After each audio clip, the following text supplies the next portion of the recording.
All right, so now it's time to finally talk about the gyro. First off, I have to give my usual gyro disclaimer, which is the fact that gyro quality can vary, even among the same model of controller. So I can only give you my experience with these and my testing, but there's really no way to be sure that it's going to be the same for everybody else. That's just unfortunate, unfortunately, where we're at with gyro quality in controllers right now.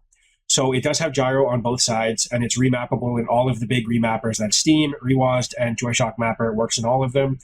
They clock in at 160 hertz natively from the gyro, so that's before any interpolation from a remapper. As far as drift goes, I basically had no drift issues with these Joy-Con at all.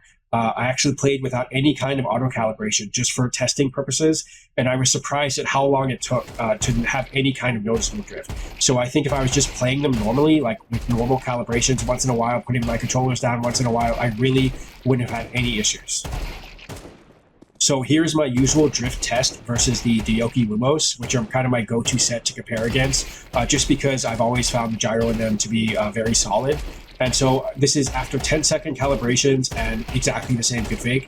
And you can see I'm just normally in and around, just doing some regular shooting, and eventually I'm going to stop and hold my wrist still on both, and with my ratchet input on. So I'm holding active input and trying to hold my wrist still so you can see if there's any drift.